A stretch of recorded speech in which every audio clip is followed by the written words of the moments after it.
네, 어제 우리 성도님들이 참 많이 오셔서 참 처음 여름 성령학기인데 제가 기대했던 것보다 훨씬 더 참 아름다운 모습으로 성령학교를 잘 마친 것 같습니다. 얼마나 감사한지 제가 참 기분이 너무 좋았습니다. 우리 아이들도 이제 예상외로 또 많이 왔거든요. 이제 우리 영준이하고 또 예솔이까지 하면은 제가 보니까 전 강도사님 이야기하는데 한 21명 정도가 아이들이 왔고, 또 우리 중고등부 아이들이 율동을 이 춤을 그렇게 잘 추는지 몰랐어요. 앞에서 이제 하고, 또 우리 모든 성도님들이 합심해서 아침부터 나오셔가지고 늦게까지 수고해 주시고, 또 물놀이도 하고, 사진이 어제 올라왔는데 보니까 그림이 참 예쁘고 좋더라고요. 그래서 너무 감사드리고, 또 우리 장로님 기도하신 대로 이제 이게 또 우리 앞으로의 주일학교의 하나의 출발점이 되어서 참 아름다운 또 다음 세대를 세워나가는 교회가 되면 좋겠다는 생각을 해봅니다. 네, 오늘 이 여자를 보느냐라는 제목으로 함께 말씀을 나누고자 합니다. 여러분, 오늘 본문에 보니까 두 사람이 이제 등장하는데, 메인 인물로 이 두 사람이 한 공간에 절대 같이 있기에는 좀 어울리지 않는 그런 다른 부류의 다른 집단에 속한 그러한 이제 사람입니다. 두 사람 중에 한 명은 이제 예수님을 집으로 초청한 바리새인 시몬이었다라고 이제 그렇게 말하고 있고, 또 한 사람은 이제 이름도 알 수 없는 한 여인이 등장합니다. 여러분, 바리새인, 또 이제 바리새인이 바리새파에 속한 사람들을 바리새인이라고 했는데, 바리새파가 언제 생겨났는지 알고 계십니까? 이 바리새파는 구약과 신약의 중간기였던, 이스라엘로 말하면 이제 마카비 왕조가 통치하고 있던 시기에 생겨났던 분파가 이 바리새파입니다.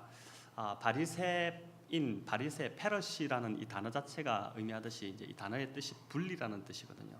우상과의 분리, 죄와의 분리를 통해서 거룩함을 추구하는 삶을 살겠다고 다짐했던 그 분파가 바로 이 바리새파입니다. 여러분, 얼마나 훌륭합니까? 그 가치 자체는 참 훌륭하죠. 한데 이제 시간이 지나면서 이 바리새파가, 이 바리새인들이 점점 변질됩니다. 율법의 정신은 사라지고 이제 껍데기만 추구하는 신앙, 이제 껍데기만 남는. 그래서 주님께서 이들을 향해서 뭐라고 말씀하시냐면은, 너희는 회칠한 무덤과 같다라고 말을 했죠. 여러분, 무덤이 이제 회를 칠하면은 겉으로 볼 때는 말끔하고 아주 깨끗해 보이지만 그 속은 다 썩고 있는 것처럼, 바로 너희의 모습이 겉은 멀쩡하게 돌아다니지만은 그러나 너희 속은 다 썩어 문드러진 그러한 사람들이 바로 너희 바리새인들이다라고 이제 주님이 책망하셨습니다. 예수님 당시 모든 사람들이 그랬던 것처럼 바리새인도 어느 집단보다 이스라엘의 회복을 소망했던, 회복을 바라고 기다렸던 그러한 이제 집단이었습니다. 하나님께서 하루빨리 메시아를 좀 보내주셔서 로마의 그 압제로부터 정치적 해방을 가져다줄, 그 회복을 가져다줄 그 메시아를 이제 기다렸는데, 특별히 이 바리새인들은 이스라엘이 정결해진 다음에야 비로소 하나님께서 메시아를 보내실 것이다, 회복이 올 것이다, 그렇게 믿고 있던 자들이었습니다. 그러니까 이스라엘이 지금 너무 부패해 있기 때문에 하나님께서 회복을 시키지 않는다. 그래서 어떤 시련을 통해서, 이 지금도 이제 겪고 있는 것이 시련인데, 이런 것을 통해서 정결해진 다음에야 그 다음에 메시아가 올 것이고 이스라엘의 회복이 임할 것이다라고 철저하게 믿고 있던 그러한 분파였습니다. 여러분, 그러다 보니까 이들이 했던 이 가치, 이 신념을 그들이 붙들고 있었기 때문에, 그들이 그 신념을 이루기 위해서 추구했던 것이 뭐냐면은 정결 운동을 펼친 겁니다. 이것을 범국민적으로 다 펼쳐가지고 백성들에게 거룩한 삶을 살도록 이제 권장을 했습니다. 참 웃기게도 그들의 속마음은 전혀 거룩하지 않은데 그들이 이런 운동을 벌이는 주체로서 살았던 것이죠. 여러분, 당시 거룩을 향한 이 열망은 또한 좀 특별한 공동체를 만들어내기도 했습니다. 에스네파라고 여러분 들어보셨을 텐데, 이 에스네파 공동체가 있었는데, 이 공동체는 이스라엘이 극도로 오염되어 있기 까닭에 사막에서 자기들끼리 혼자 사는 것 외에는 방법이 없다, 우리가 거룩을 지켜낼 수 있는 방법이 없다 해가지고 사막으로 나갔던, 사막에서 자기들끼리 공동체를 이뤄서 거룩함을 추구하려고 했던 하나의 이제 또 부류가 있었습니다. 예수님께서는 어떻게 했습니까? 제자들을 세상으로 보내셔서 세상에서 세상을 바꾸라고 하셨는데, 오히려 이 사람들은 세상으로부터 빠져나와서 자기들끼리 어떤 그룹을 이루고 있는 이러한 좀 우스운 상황이 있었던 것이죠. 여러분, 그렇기 때문에 이런 바리새인들의 눈으로 볼 때 이스라엘의 회복을 가져오는데 가장 방해되는 사람이 누구였냐면은 바로 죄인과 세리들이었습니다. 그들이 사회를 오염시키고 있는 한, 그들이 사회를 엉망으로 계속 만들고 있는 한 절대 이스라엘에는 회복이 임할 수 없고 메시아가 올 수 없다고, 그래서 아주 혐오하고 싫어하고 했던, 사실은 그들의 속은 더 엉망인데도 불구하고 그런 죄인들과 또 로마에 붙어서 세금을 거두었던, 그래서 이익을 챙기고 있던 그 세리들을 가장 혐오했었죠. 예수님을 이들이 적대시했던, 이 바리새인들이 예수님을 참 적대시했는데 관계가 안 좋았지 않습니까? 계속 사이가 안 좋았거든요. 근데 그렇게 했던 이유도 뭐냐면은 예수님이 이 죄인들과 세리들과 어울린다는 것 때문에 그렇게 이제 미워했었습니다. 여러분, 이런 시대적 배경 속에서도 신기하게 오늘 본문에 보니까 한 바리새인이 예수님을 집으로 초대합니다. 그리고 초대한 그 상황 가운데 식사를 시작했는데 식사 도중에 사람들의 시선이 주목되는 일들이 벌어집니다. 갑자기 이제 등장한 한 여인이 눈물로 예수님의 발을 적시고, 그리고 머리를 풀어서 그 푼머리를 갖고 이 짧은 머리, 단발은 할 수 없죠. 긴 머리를 갖고 있던 그 여인이 풀어서 그 머리로 이제 예수님 발을 닦이고, 그리고 나서 그 발에 이제 계속 입을 맞추는 그러한 일들이 일어난 겁니다. 헬라 원문 성경을 보니까 입을 계속해서 맞췄다고 합니다. 이게 뭐냐면 숨이 막힐 정도로 계속 발에다가 입을 맞추고 있는 상황입니다. 여러분, 그런 후에 그녀가 한 것은 향유를 깨트려서 예수님의 발에게 부었습니다. 자, 이름도 없는 이 여인이 누구였을까요? 누가는 이 여인을 가르쳐서 뭐라고 하냐면은 그 동네에 죄를 지은 한 여자가 있었으니라고 합니다. 그러니까 죄를 지은 여자가 있었다. 여러분, 이 표현은 당시 여자가 죄를 지었다는 것은 그 여자가 몸을 파는 여인이었다, 직업 어떤 여성이었다라는 그러한 의미였습니다. 식사 도중에 일어난 이 장면을 보면서 바리새인 시몬은 상당한 혐오감을 느꼈을 것입니다. 이 여인이 지금 자기 집에 들어와 있는 것도 도저히 용납하지 못하겠는데 이 여인이 거기서 지금 벌이고 있는 이 행각을 보니까 도저히 이거는 이해할 수 없는 그런 상황이었던 것이죠. 더구나 당시에 이제 죄인과 접촉만 해도, 바리새인들이 그 강조했던 율법에는 죄인과 접촉만 해도 어떻게 됩니까? 그 사람이 더러워진다고 믿었기 때문에 이미 예수님은 바리새인의 그 시몬의 눈으로 볼 때 이 사람도 더러워졌네, 이렇게 될 수밖에 없는 상황이었습니다. 차마 예수님께 뭐라 말은 못하고 그냥 속으로 혼자 말을 대내는 거죠. 동료들이 저 예수를 적대시했던 이유가 있었구나, 내가 오늘 겪어보니까 진짜 아닌 것 같네, 저 사람은 뭐 선지자라고 하고 참 웃긴다, 무슨 선지자야, 죄인에 불과하구만, 이렇게 이제 혼자 말을 대내는 그 사람의 마음을 주님께서 꿰뚫어 보시고 비유를 말씀하시죠. 어떤 사람에게 빚진 자가 둘이 있는데 한 사람은 500데나리온을 빚졌고 또 한 사람은 이제 50데나리온을 빚졌다. 근데 이제 빚을 준 자가 두 사람이 다 갚을 능력이 안 되는 것을 보고 빚을 탕감해 준 겁니다. 그렇게 했을 때 둘 중에 누가 더 이 빚을 준 자를 더 사랑하겠느냐, 이 비유를 하죠. 그러면서 이제 묻죠. 이 바리새인 시몬에게 물으니까 시몬이 더 많이 탕감받은 자가 더 사랑합니다라고 이제 합니다. 오늘 이제 본문이 그 내용입니다. 여러분, 저는 오늘 이 본문을 이렇게 보면서 이 본문 속으로 저와 여러분이 한번 좀 같이 들어가서 이 두 사람의 마음을 좀 들여다보고 싶습니다.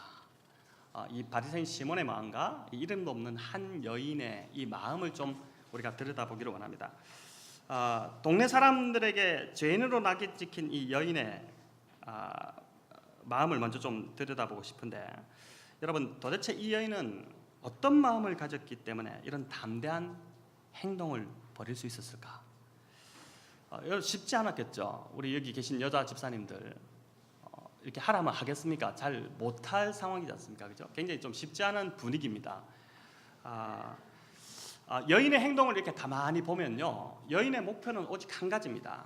그 목표가 뭐냐면은 자신이 할 수 있는 모든 것을 동원해서 예수님께 가까이 가고 싶은 것입니다.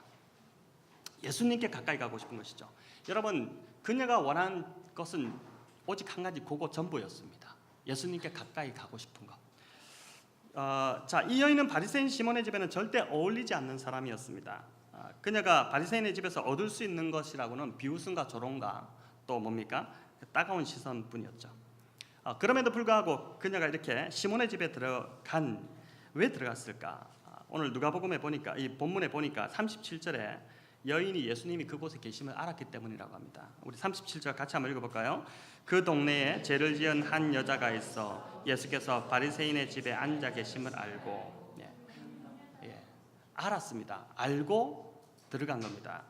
향유 담은 옥합을 가지고 와서 예수님께 가까이 가고 싶고 또 예수님을 만지고 싶고 예수님께 향유를 부어드리고 싶어서 이 모든 위험 또 모함 이게 시선 따가운 시선 이런 것들 다 감수하고 들어간 겁니다.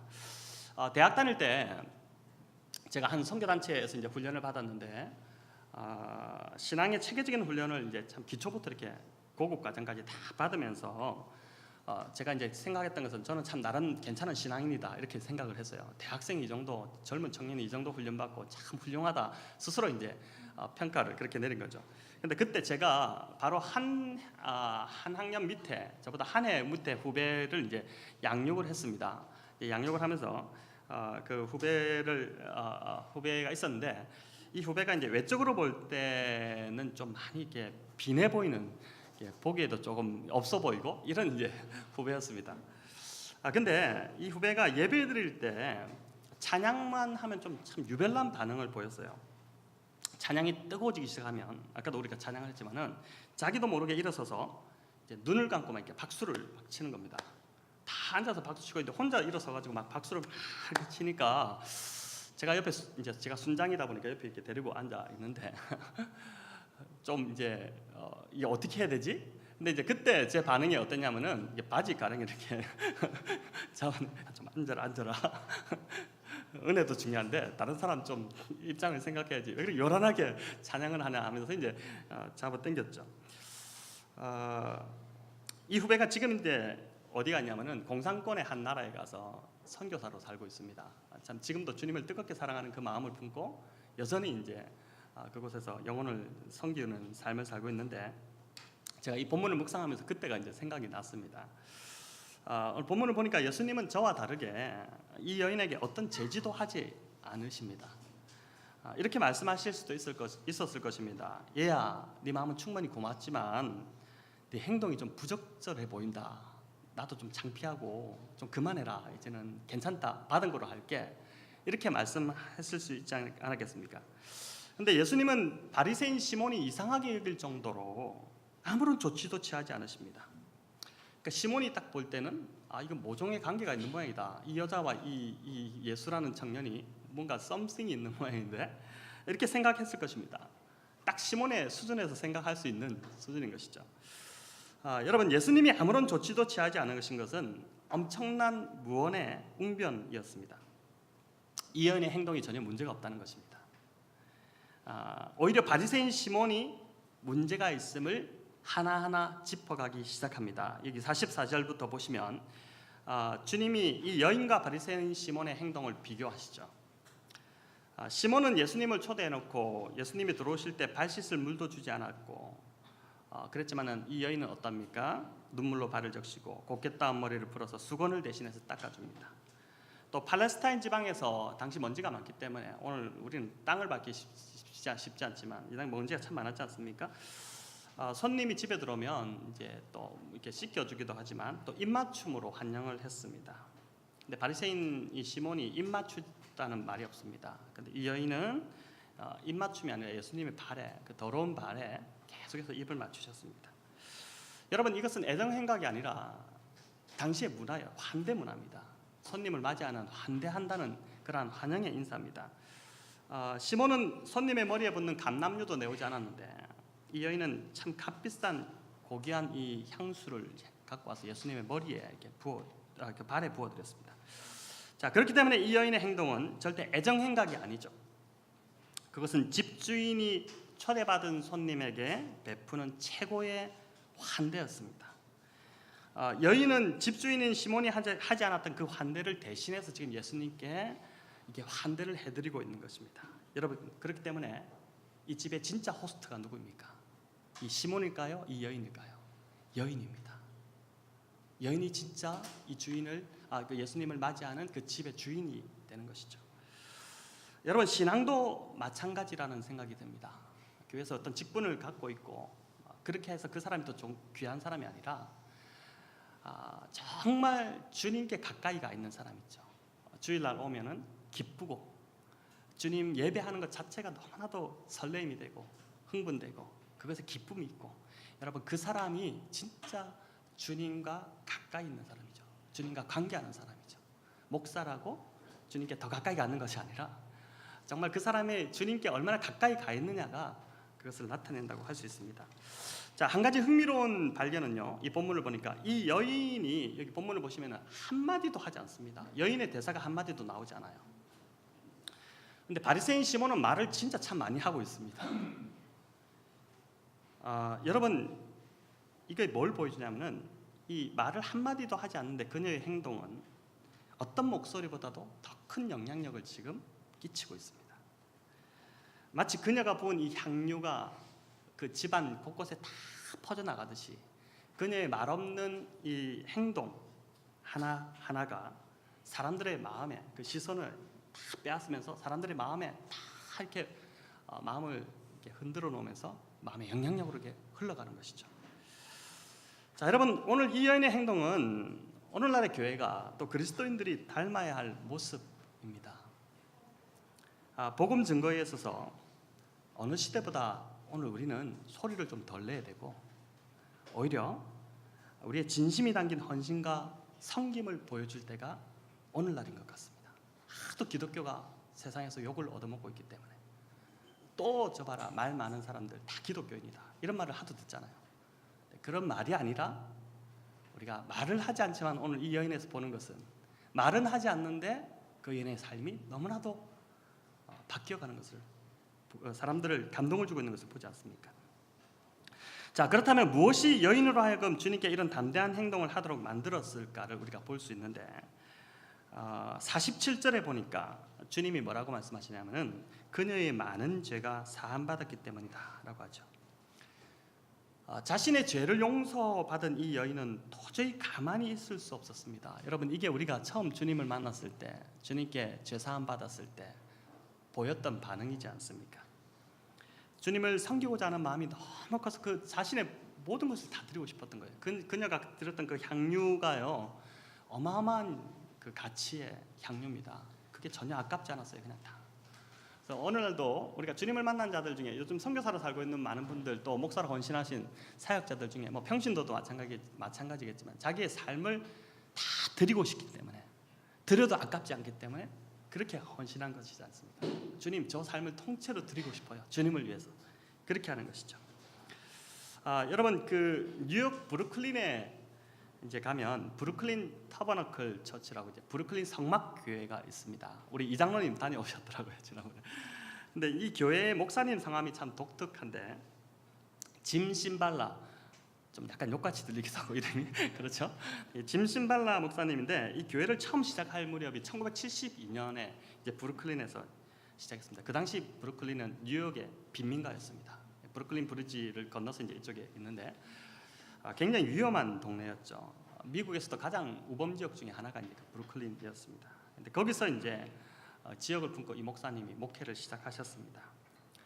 교인의 대부분은 그래서 이곳 브루클린 출신의 빈민, 가난하게 사는 사람들입니다. 그들의 경력도 상당히 화려합니다. 뉴욕을 주름 잡던 킬러가 변화되어서 교도소에서 말씀을 전하는 사역자로 그렇게 살고 있기도 하고, 또 매춘부와 마약 중독자들이 죄 용서함을 받고 변화되어서 성가대에서 가지고 이렇게 찬양을 하기도 합니다. 교회 대부분이 그런 사람들이 참 많아요. 마치 오늘 본문에 나오는 이 제사함 받은 여인과 같은 성도들로 가득 찬 교회가 이 브루클린 성막교회입니다. 그러다 보니까 이 교회가 매주마다 그 참 천국 잔치가 열립니다. 그러니까 매주 그 오는 사람들이 다 그런 문제 있는 사람들이 많이 오다 보니까 항상 그 예배 중에 마지막에 뭘 하냐면은 회심 초청을 합니다. 오늘 예수 그리스도를 영접하고 싶은 사람들 앞으로 나오시라고. 예수 그리스도를 영접하고 죄 용서함을 받고 인생이 변화되고 회복되고 싶은 사람들 앞으로 나오라고 하는데, 그렇게 많은 사람들이 나와서 눈물로 회개하고 변화되는 삶을 산다고 합니다. 여러분 이 교회의 자랑거리가 참 많은데 제가 앞으로 설교 때 이제 이 교회 이야기를 좀 여러 번 더 할 겁니다. 근데 그 중에 하나가 뭐냐면은 이 캐롤 심발라 사모님이죠. 짐 심발라 목사님의 사모님인 캐롤 심발라 사모님이 인도하는 성가대입니다. 이 성가대가 미국의 성가 경연대회에서 거의 매년 그랑프리를 대상을 타는 그러한 팀입니다. 이 팀이 이제 참 실력도 뛰어나지만 실력을 넘어서는 무언가, 다른 팀들, 다른 교회의 팀들이 따라올 수 없는 무언가가 있습니다. 여러분 그게 뭐냐면 이 팀이 이제 교회 매주 찬양을 할 때 악보를 안보갑니다. 악보를 우리도 이제 여기 앞에 이렇게 악보를 보고 하잖아요. 괜찮습니다. 저도 설교 온 것만 보고 다 하거든요. 근데 악보를 안 보고 하는데 악보를 안 보는 이유가 뭐냐면은 악보를 볼 줄 몰라서 안 보는 거예요. 악보를 줘도 이렇게 받으면은 까만 것은 뭐 점이고 하얀 것은 종이고 이런 수준입니다. 그런 사람들이기 때문에 악보가 필요 없습니다. 그래서 이 캐롤 심발라 사모님이 다 들려줍니다. 곡을 들려주고 그걸 통째로 외워서 쓰는 겁니다. 여러분 이분들이 흑인들이 많다 보니까 앞에 설 때 이 드레스업이 장난이 아닙니다. 아주 이태원에서나 볼 수 있는 그런 드레스 반짝반짝하는 것을 화려하게 입고 서가지고 섭니다. 네, 이 앞에 설 때 제가 한번 보여주면 확 감이 오는데 앞에 보면은 찬양을 발표하는 게 아니고요. 그 앞에서 워십을 합니다. 예배를 하는 겁니다. 그 표정들이 죽을 수밖에 없었던 죄인들이었는데 구원받아서 변화된 자들이 앞에서 찬양을 하니까 그게 미국의 어떤 교회 성가대도 따라올 수 없는 모습이 거기서 연출되는 겁니다. 여러분 죄사함의 은혜가 크면 주님을 사랑할 수밖에 없습니다. 이런 은혜를 경험한 자들은 말씀드렸지만 자신의 전부를 다 드리고 싶습니다. 이런 은혜를 모르는 세상은 도저히 이해할 수 없죠. 그렇기 때문에 이 바리새인 시몬이 이해를 못한 겁니다. 이 여인이 지금 무슨 짓을 하고 있는가? 시몬이 이 은혜를 경험하지 않았기 때문에 그 시각으로 볼 때는 이것은 약간 정신병원에 있는 사람이 나온 것 같은 느낌이 드는 것이죠. 자, 이제 용서받은 이 여인과 대조되는 또 한 사람 바리새인 시몬의 모습을 좀 보겠습니다. 성도 여러분, 이 시몬의 문제가 뭐로 보이십니까? 오늘 본문을 보면서 한마디로 말하면 나는 저 여자와 다르다는 것입니다. 나는 적어도 저 여자 같지 않다는 것입니다. 여러분 시몬과 같은 바리새인들이 했던 기도가 이런 기도가 있습니다. 성경에 나오죠. 주여 제가 다른 사람들과 같지 않은 것을 특히 저 세리와 같지 않은 것을 인하여 감사드립니다. 나는 금식하고 11조도 바칩니다. 이게 바리새인들의 기도였습니다. 나는 저 사람하고 같지 않은 것을 감사합니다. 여러분 이 바리새인들에게 죄인과 다른 것이 자랑이고 감사의 제목이었습니다. 이들과 달리 예수님은 어땠습니까?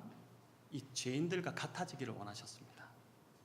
예수님이 받으신 그 세례가 무슨 세례입니까?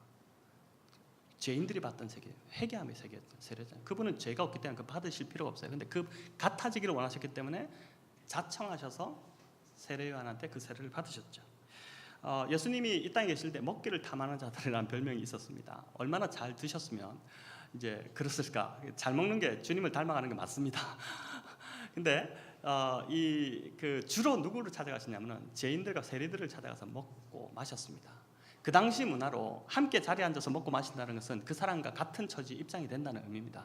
내가 너와 같아지겠다는 뜻이에요.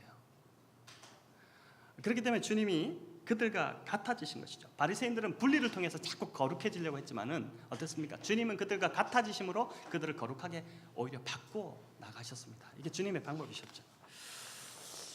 나는 다른 사람과 다르다. 나는 특별하다. 여러분 이 생각은 영적 자존감이 높은 것과 다른 차원입니다.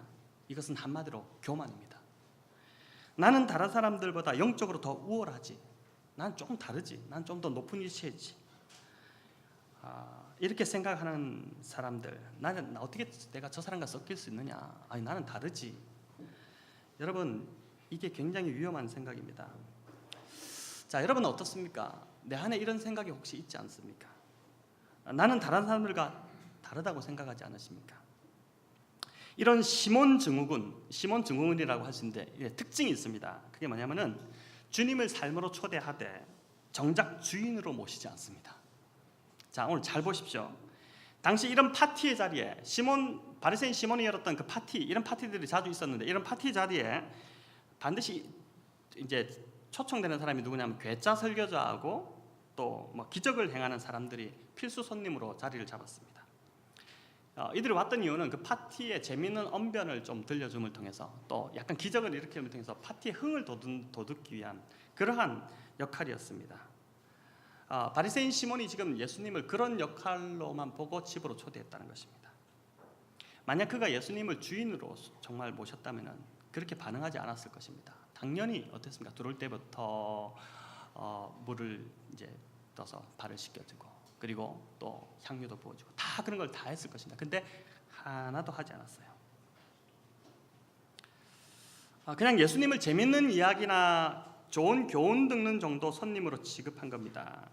예수님에게 관심이 있었다기보다는 예수님을 통해서 자신의 파티가 더 흥이 나기를, 더 잘 되기를 바랬기 때문에 그냥 예수님을 초청한 것입니다. 여러분, 저와 여러분에게 있어서 예수님이 어떤 존재입니까? 한번 좀 심각하게 우리가 생각해 볼 필요가 있습니다. 우리도 이 바리새인 시몬처럼 주님을 그렇게 대하고 있지는 않는지, 내 인생이라는 파티가 흥겹고 성공하기 위한 하나의 필수품이 예수님이 아닌 것인지, 그냥 액세서리 정도로 예수님을 여기고 있는 것은 아닌지, 아니면 정말 예수님을 내 인생의 주인으로 모셔드리고 그분을 경배하며 내가 살고 있는지. 자, 여러분, 동네에서 손가락질 당하던 이 여인이 죄인이라고 취급받았죠. 주님 앞에 나와서 보여준 태도는 완벽한 예배 그 자체였습니다. 여러분, 제가 보니까 성경에서 이보다 아름다운 예배자의 모습이 없어요. 오늘 여러분 나오셔서 지금 예배 드리고 계신데 이 여인의 예배의 모습이 참 아름답습니다. 자칭 거룩하다는 바리새인 시몬은 전혀 예수님을 예배하는 모습이 안 보입니다. 주님이 이 여인을 만류하지 않았다는 것은요, 여인의 행위를 예수님께서 온전한 예배로 여기시고 다 받으셨다는 것입니다. 그녀가 먼저 주님께 가까이 나왔죠. 여러분, 이 자리에 앉아 계시다고 주님께 가까이 나온다고는 볼 수 없습니다. 착각하면 안 됩니다. 교회에 와서 주일 예배 드린다고 주님께 가까이 내가 지금 나가고 있다고는 할 수 없습니다. 그녀는 회개의 눈물을 흘렸습니다. 발이 적셔질 정도로. 그리고 머리털로 닦고 주님 발에 입 맞췄습니다. 그리고 아낌없이 자기가 가지고 있는 전부를 다 드려서 향유를 바쳐드렸습니다. 최고의 예배를 드린 거죠. 제가 이제 신학교에 갈 무렵 한 선교단체에서 이제 훈련을 받았는데, 그 훈련의 기간 동안 어떤 주간이었는지 강의 내용이 이제 이 누가복음 7장의 내용이었습니다. 강사로 오신 분이 이제 이야기를 쭉 풀어내시는데, 강의가 다 끝났는데 기도로 하나님 앞에 반응하는 시간에 요 앞에 이렇게 십자가가 있었습니다. 십자가가, 저희도 그런 거 하나 이렇게 있으면 참 좋을 것 같은데, 십자가가 이렇게 있었는데 세라라는 미국 자매였습니다. 20대 초반에 미국 자매가 갑자기 자리에서 일어나더니 다 그냥 앉아서 기도하는데 앞으로 또박또박 걸어오더니 이 십자가 앞에 무릎을 꿇는 겁니다. 그러더니 하염없이 울기 시작했어요. 처음에 이렇게 사람들이 자기 나름대로 반응하다가 이게 시선이 가지 않습니까? 근데 사람들의 시선을 아랑곳하지 않고 거기서 자기 마음을 쏟아놓기 시작했습니다. 그러더니 그 강인이 들었던 이 7장에 나오는 내용과 똑같이 그 자매 머리가 금발인데 되게 길었어요. 근데 그런데 그 금발을 앞으로 이렇게 풀어 제치더니 막 십자가 밑에 발 부분을 막 닦는 흉내를 내기 시작하는 것입니다. 그때 그 모습이 제가 참 잊혀지지 않는 하나의 예배였습니다. 얼마나 아름다운지. 근데 그날 제가 나중에 알게 된 사실인데, 그 자매가 성적으로 어떤 큰 아픔이 있는 자매였는데 동일하게 자기 상황과 너무 똑같으니까 그날 나와서 주님을 그렇게 예배하고 싶어서 시선을 아랑곳하지 않고 나와서 그냥 예배하면서 온전히 하나님께 드렸는데, 그날 그 시간에 하나님께 이 자매를 깊이 만지셨습니다. 그래서 막 회복되고 다시 살아나는 그러한 일들이 있었습니다. 성도 여러분, 오늘 본문을 좀 그냥 넘기지 마시고 깊이 묵상해 보시면 좋겠습니다. 나는 신앙생활을 할수록 주님께 더 가까이 나가고 있는지, 주님을 만지려는 갈망이 더 깊어지고 있는지, 회개의 눈물이 말라 있지는 않은지, 죄인됨에 대한 자각보다는 나는 다른 사람과는 다르다고 생각하며 잘못된 영적 교만, 우월주의에 빠져 있지는 않는지, 예배의 자리에서 하나님의 임재를 바라보기보다 사람의 눈을 더 의식하고 있지는 않는지, 나는 주님을 위해 정말 모든 것을 다 드리고 싶을 정도로 주님을 사랑하는 마음이 계속해서 내 속에서 남아있는지, 성도 여러분, 특별히 주일 예배를 소홀히 여기지 마시기 바랍니다. 하나님께 깊이 나아갈 수 있도록 하나님께서 친히 만들어 주신 장치가 구약에서는 안식일이었고 신약에서는 초대교회 전통을 따라서 주일이 된 것입니다. 평일날 우리가 나간다 하지만 나갑니까? 잘 안 나가지죠, 하나님 앞에. 근데 주일만큼은 우리가 정말 잘 지켜야 됩니다. 제가 설교를 준비하면서 이 여인처럼 우리가 이렇게 주님께 예배드리면 좋겠다, 백원영동교회가 참 이렇게 뜨겁게 예배하는 교회가 되면 좋겠다, 이런 생각을 하게 됐습니다. 사람은 의식하지 않고요, 찬양할 때도 사람은 의식하지 않고 그냥 본인의 안에서 나오는 감동을 따라서 그냥 하나님 앞에 다 드리고 싶은, 그래서 제가 아까 시작할 때 엄지척 한번 해보라고 했지 않습니까? 그렇게 매주일 우리가 나간다면 우리가 얼마나 우리 예배가 풍성해질까, 우리 영혼이 살아날까. 여러분, 교회 헌법에도 분명히 나와 있지만 교회는 구원받은 그리스도인들이 모여 하나님 앞에 예배하는 공동체입니다. 예. 교회의 정체성이 다른 데 있지 않고 예배에 있다는 것입니다. 전도도 중요하고 교제도 중요하고 교육, 봉사, 다 섬김 다 중요하지만 여러분, 가장 중요한 건 교회는 예배하는 공동체입니다. 그래서 예배를 통해 매주 내가 주님을 만나야지, 또 제사함의 은혜를 받아야지만이 어떻습니까? 교제도 할 수 있고 전도도 할 수 있고 교육도 또 다른 사람을 가르칠 수 있고 그리고 섬길 수도 있고 봉사할 수도 있는 겁니다. 예배가 무너지면요, 사실 이런 것들이 아무 의미가 없어져요. 제가 얼마 전에 이찬수 목사님 설교를 듣는데 분당우리교회가 참 저희와 비슷하다라는 생각을 하게 됐습니다. 분당우리교회가 처음 출발할 때 한 30명 가량으로 이제 시작을 했습니다. 그리고 이찬수 목사님이 또 아시다시피 중고등부만 16년간 하셨기 때문에 작년 경험이 없는 상태로 이제 개척을 나갔습니다. 또 이 교회가 이제 건물이 없다 보니까 처음 나가서 학교 강당을 빌려서 이렇게 했습니다. 근데 이제 이분이 설교, 지금 분당우리교회가 가장 핫하게 뜨는 교회 중에 하나지 않습니까? 근데 이제 그 설교 중에 분당우리교회가 이렇게 부흥하게 된 비결을 이야기한 두 가지다 이렇게 얘기했습니다. 그 중에 첫째가 뭐냐면은 목사 때문이었다. 저 듣다 뒤 교만하네 이렇게 생각했는데, 목사 때문이었는데 더 들어보니까 목사가 교회를 몰라도 너무 몰랐다는 겁니다. 청소년만 하다 보니까 교회가 뭐 작년을 어떻게 해야 되는지, 교회를 어떻게 해야 되는지 하나도 몰랐대요. 그러다 보니까 이분이 오로지 그냥 매달릴 수밖에 없었대요. 하나님 앞에 도와달라고. 근데 그게 대박이었답니다. 그게 교회가 될 수 있는 비결이었다. 자기 만약에 경험이 많은 목사였다면 자기 경험대로 가려고 했을 것이다. 근데 그게 하나도 없다 보니까 자기 매달릴 수밖에 없었다. 그런 얘기를 합니다. 둘째는 교회 건물이 없는 것이 부흥의 비결이었다, 이런 이야기를 했었습니다. 어떤 이야기냐면은, 여러분, 건물이 없으니까 주중에 예배를 드릴 수 없지 않습니까? 그러니까 주중에 예배를 드릴 수 없으니까 주중에는 그냥 성경 공부와 제자 훈련 할 수 있는 게 뭘까 생각해 보니까 성경 공부, 제자 훈련밖에 없더랍니다. 그거는 장소 구애받지 않고 사무실 모일 수도 있고 집에서 모일 수도 있고 이렇게 할 수 있으니까 그냥 그렇게 부지런히 성경 공부만 했답니다. 수요 예배도 없고 뭐 새벽 예배도 없고 거기도 비슷하게 저희하고 비슷했던 것 같아요. 그러다 보니까 오직 주일 예배에 목숨 걸 수밖에 없었답니다. 자연스럽게 그냥 주일 예배에 목숨 걸 수밖에 없었답니다. 그래서 교역자 할 때마다 이분이 또 이제 옥하나 목사님한테 배운 게 있어요. 옥하나 목사님이 불효령을 내리는 분이잖아요. 그러니까 교역자 회의 때마다 주일 예배를 소홀히 하는 요소가 보였다. 그 주에 그냥 박살을 나는 겁니다. 주일 예배만큼은 철저하게, 이게 이제 모든 성도들한테도 다 교육이 되기 시작해서 예배 제대로 드리라, 예배 제대로 드리라. 이게 이제 그 교회의 하나의 가장 큰 핵심 목표가 되다 보니까 지금의 분당 우리 교회가 있게 됐다라는 고백을 이찬수 목사님 스스로가 이제 하는 것을 제가 들었습니다. 몇 해 전에 제가 이제 뉴질랜드 그 해밀턴 지역에 어웨이크닝 해밀턴이라는 집회, 이제 각성 집회 같은 겁니다. 집회 이제 강사로 초청받아서 갔었습니다. 6개 그 해밀턴 지역에 있던 한인 교회가 6개가 이제 연합해서 초대를 해서 이제 집회를 열었는데 제가 가서 한 6번 정도 말씀을 전했는데 그 인상적이었던 게 있었습니다. 집회 장소를 제공하신 그 교회 담임 목사님이 이제 매번 집회에 참석하셨습니다. 보통 그렇게 잘 안 하거든요. 근데 매번 집회에 참석하시는데 제일 첫 자리에 앉지 않고 둘째 자리에 항상 앉으셨어요.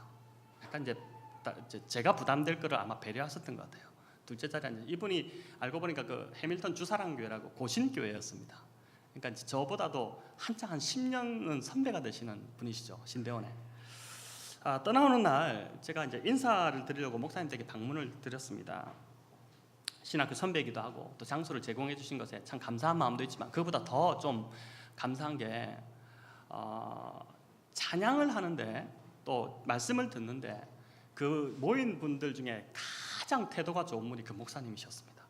찬양을 하는데 그렇게 열정적으로 찬양할 수 없었습니다.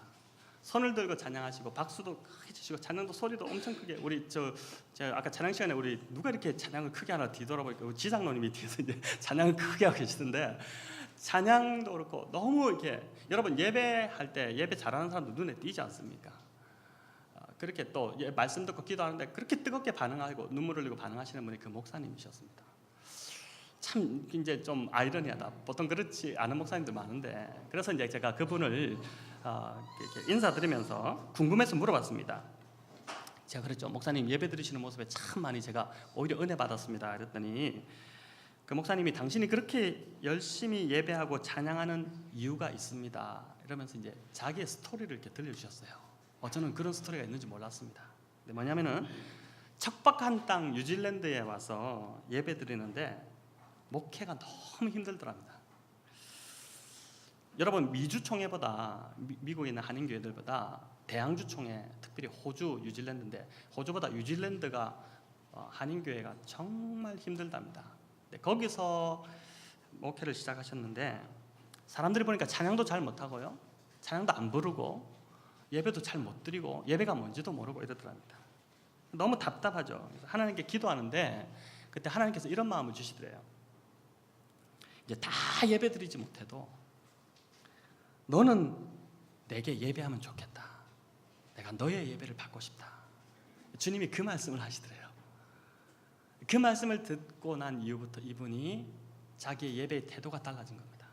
그래가지고 어떤 예배를 가든지 간에 진심으로 진정을 내서 이분이 예배하기 시작했습니다. 그러면서 이분이 마지막으로 참 멋진 멘트를 한마디 저한테 남기시는데 이스라엘의 다윗이 있다면 뉴질랜드 해밀턴에 나 그 사람 이름을 말하면서 목사님 내가 있습니다. 그 얘기를 하는데요. 이게 정말 감동으로 혹 다가옵니다. 얼마나 그 겸손하신지 정말 고개가 숙여지는 그러한 분이었습니다. 여러분 척박한 그 이민 사회에서 이민 목회를 하시는 그 목사님의 비결이 제가 보니까 그 예배에서 예배의 그 파워에서 나오는 것을 보게 된 것입니다. 오늘 본문의 여인처럼 주님을 사랑하는 마음으로 사람의 눈을 의식하지 않고 이 목사님이 하나님 앞에 예배드리는 그 모습, 그것이 목회의 영적 파워였던 것이죠. 자, 여러분 우리 이 시간 이렇게 한번 기도하면 좋겠습니다. 오늘 본문의 이 여인처럼 주님, 저도 찬송만 불러도 눈물이 고이고 기도의 자리에 앉기만 해도 눈물이 흐르던, 그래서 말씀을 보고 또 보고 싶어지던 그런 때가 있었습니다. 그러나 어쩌면 지금은 바리새인 시몬처럼 교만해진 모습이 아닌지 모르겠습니다. 신앙은 계속해서 말랑말랑해져야 되는데 어린아이같이 순수한 마음 가운데 그 마음에 주님이 임하시는데 주님 제가 완고해져 있지는 않습니까? 주님 이 여인의 주님을 향한 사랑이 내 삶에서 다시 일어나게 해 주옵소서. 주님을 향한 저희 예배가 회복되게 하옵소서. 사람의 눈 의식하지 않고 주님을 뜨겁게 찬양하며 눈물로 사랑을 고백하는 은혜가 주님 다시 회복되고 싶습니다. 예배가 힘이 된다는 것이 제 인생에서 경험되게 하여 주시옵소서. 주님 오늘 이 자리에 죄사함의 은혜가 회복되어서 뜨겁게 다시 주님 가까이 가는 제 자신이 될 수 있도록, 또 우리 백운영동교회가 될 수 있도록 도와주옵소서라고 우리 함께 말씀을 기억하며 기도하겠습니다.